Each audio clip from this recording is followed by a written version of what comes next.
A lot of people struggle when financial responsibility is placed on their shoulders for the first time. We took this initial assumption and validated it through some background research. For example, a recent NAB survey that found more than 1 in 10 Australians don't have $2,000 to spare for an emergency, and 1 in 5 have missed a bill or payment in the past 3 months. The same survey also found that 9 out of 10 people aged between 18 and 29 are trying to save, but are facing challenges stopping them from doing so. Stagnant wages, rising costs of living, and a general lack of financial literacy are a huge issue across society, causing a massive amount of stress for many individuals. This gave us the how might we help financially young people to manage their money and achieve their financial goals. Zooming in further, we interviewed 25 people who would benefit from a solution to this problem to understand specifically what it might be that is inhibiting them from improving their financial well-being. Through our research, we discovered that visibility of their finances and accountability to themselves regarding to sticking to their goal, two main pain points that people faced. To summarize, we validated our initial assumption that a lot of people struggle with poor financial habits, and after further research and speaking with various people, we discovered that the primary reasons they tend to struggle all boiled down to visibility and accountability. The personal finance space is relatively crowded. There are many products and services out there that already help millions of people to achieve their goals, but all of them fall short in some way or another. What people really need is a way to automate the process that they already know they should be implementing. By automating the process of saving, we take the pressure off your shoulders to achieve your financial goals. We change the environment, actually making it harder to stray off track than to do what you know you need to do. Our solution, Dollar Tree, works a little bit like Afterpay, but in reverse. Users set up a short/medium-term savings goal and commit to regular deposits once a week when they get paid, for example. Every time a deposit towards a goal is made, that money is locked away until the goal is achieved. We represent these savings goals in the gamified format of a forest. Every goal you set plants a little sapling in your own forest. Every time you make a contribution towards the goal, your sapling grows up a little bit until a fully fledged dollar tree is grown, ready for you to harvest the fruits of your labor.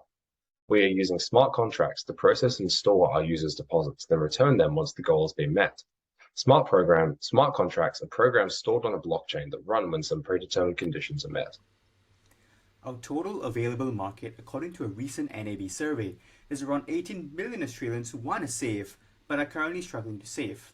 Our serviceable available market is a segment of our market that we've identified that wants to save and bears the heaviest financial responsibility in the household, and that's parents with young children in Australia, about 3.2 million parents.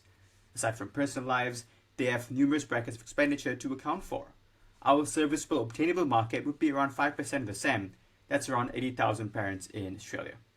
Our unique focus on visibility, gamification, and automation of savings will help our users achieve their financial goals. We help our users automate their savings via smart contracts and gamification, creating a dopamine hit as the money is saved and put towards a goal. This is similar to productivity app Forest and billion-dollar Chinese e-commerce app Pinduoduo, from whom we borrow inspiration from. This year, giants like Pocketbook and Money Brilliant have abruptly left the scene.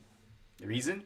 Pocketbook got acquired years ago, and users loved their app so much that their parent company wanted to incorporate elements of the app into theirs, so they removed the app from the app stores.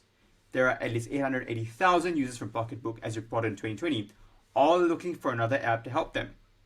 But not all of them are satisfied. In fact, here's what parents and customers have to say about the current apps in the market. The main objection is that it's hard to classify transactions to custom categories, and the apps fail at basic functions. This is backed up by retention rates of finance apps in general. At 6%, it's clear that most people don't stick around. By gamifying the experience of automating your savings, we intend to enforce a sense of accountability that results in a lower churn rate. Aside from the Gene1500 Founders Program, we have first movers advantage because no one is using this model via gamification. Our revenue stream comes from subscription fees. At Dollar Tree, we prioritize our user experience, aiming to make saving simple, affordable, and achievable for everyone. Therefore, we do not charge for transfer or withdrawal fees. Our free users would have access to 3 custom categories and 3 financial goals, and they will need to subscribe to our service for just $7 a month to unlock all of our features. Dealing with personal finance means competing with giants such as Combank app, WeMoney, Good Budget, Frollo, and many more. However, we are confident that our focus on our user experience, accountability, visibility, and automation ensures that we stand out in the personal finance world. Our costs will split into 3 ways. app maintenance, app server, and marketing. And roughly, we would only need $30,000 of capital. And this is us. And to start, all we need is a small team of passionate software engineers who are able to put our vision into an app. Thank you.